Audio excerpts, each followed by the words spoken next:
What is a webinar and how does it work? I'm not sure how you landed on this video, but in this video, I'm gonna unpack 7 really frequently asked questions about what a webinar is and how it works so that you, by the end of it, are an expert in all things webinar. It's kind of a buzzword after this 2020, 2021 situation.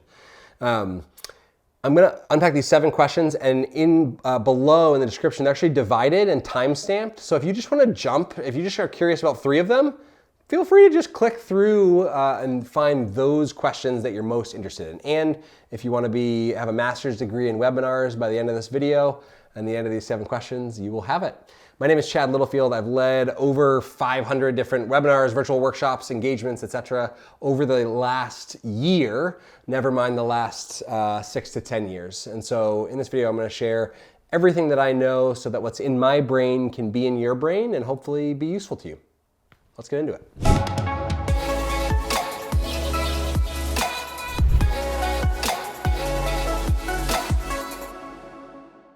Number 1, how can I record a webinar for viewing it later? Probably it's already recorded. Whenever I lead a webinar or something, I usually get about 35 emails saying, is this gonna be recorded? And so the harassment has won me over. I just record every single session. And I think that most people do also. If there's a doubt, feel free to ask, feel free to be one of those 35 emails and say, is this gonna be recorded? But I wouldn't worry about you recording it. I would count on that person recording it. If you really wanted to get weird and crafty, I guess you could use something like QuickTime or a screen recorder to actually literally manually record the webinar, but I would get it from the host. It'll be much better that way. If it's a Zoom webinar, there'll be a transcript next to it that you can actually search and jump right to the point in the webinar that you want to in a really easy way too. So much better than any sort of recording that you would do on your own. Number 2, this is really frequently asked. Can a presenter see you in a webinar? There's always that kind of question, right? When you go to click a link and you're like, am I gonna be on camera right now or am I not gonna be on camera? And I actually had this moment. I'm a part of the National Speakers Association and I was joining a webinar and I wasn't sure if this was gonna be a Zoom meeting, Zoom webinar, I wasn't sure. And so I actually joined because I was sick at the time. I had no interest in being on camera. There's lots of reasons that people don't wanna be on camera. And so I totally joined like this, right? Hand over the camera, hoping that and then it wasn't on camera. It was really great for that instance. But one tip with that, if you're gonna lead a webinar, I would totally tell people beforehand whether they should expect to be on camera or not. Number 3, can I attend a webinar on my phone?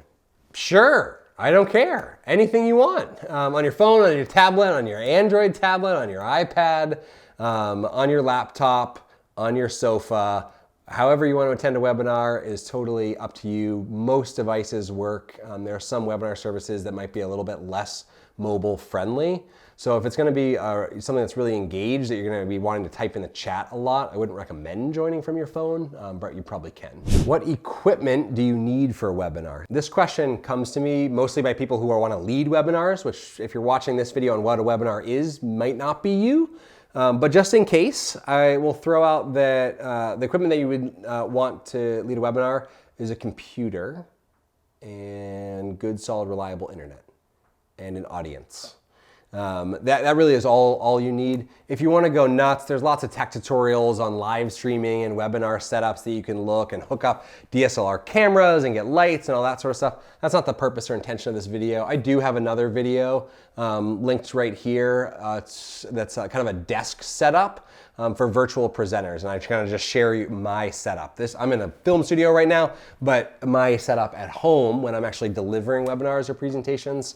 So if you want to walk through the nitty-gritty of all that tech, feel free to jump over and find that either above or in the description below. Number 5, what's the difference between a webcast and a webinar? A webcast is Australian and a webinar is American. Just kidding. Although I will say I am a part of this Australian business school. It's called Thought Leaders Business School. And they do call a lot of stuff they do webcasts, even though there's interaction involved. Typically, and I think somewhat by definition, a webcast is gonna be pre-recorded and streamed live. So a lot of big conferences, virtual conferences, will pre-record all of their content and then put it out live on the day of. I'm not a huge fan of that because that's totally designed for consumption and not contribution, right? Ideally, good webinars, in my opinion, are designed for contribution. They're designed to harvest people's ideas, to take people's questions, to interact back and forth, even if it's only through the chat, designed for interaction. That's the purpose of jumping online for something that's live for me. If it's not live, just send me the recording or send me a link to a YouTube video so that I can play it on 2x speed and save a half hour. Next question, how do you set up a webinar on Zoom? It's super easy, don't be intimidated by it. It's like setting up a Zoom meeting. So just go into the back end of zoom.us, click through. I'm not gonna do a tech tutorial right now because it genuinely is self-explanatory. You go in, now what might not be self-explanatory is your account probably doesn't have access to creating webinars. So you might not be able to find it because you have to pay extra for it. And it's a significant chunk more per month. I have like a Zoom Enterprise account or whatever, so it's just built right in. And so I can create a webinar just like I create a meeting and oscillate back and forth, but you need to check that on the back end to see if that happens. There are some more advanced settings and specific things that you can set up of what people get emailed when and that kind of stuff in a Zoom webinar. So it does take a little bit more time. I don't mean to trivialize it and say like, you can do it in 2 minutes and that's it. You can set it up in 2 minutes, but you probably want to spend 20 minutes making sure that you have all the settings like you want them before you send people the registration link for it. If this was useful to you, one, hit the like button. It takes no effort on your end, but it really helps out the channel. And I built this channel specifically to support leaders and educators helping to make online connection and engagement really easy. And so feel free to hit that like button, subscribe if you want to see more. For now though, this video on how to make virtual meetings and online learning fun, it's a 2-minute, super fast-paced demo that will leave you hopefully a little bit inspired about connecting in an online context. I'm Chad Littlefield. I don't know how I wound up doing this for a living, but I love it. See you next time in cyberspace. Have an awesome day.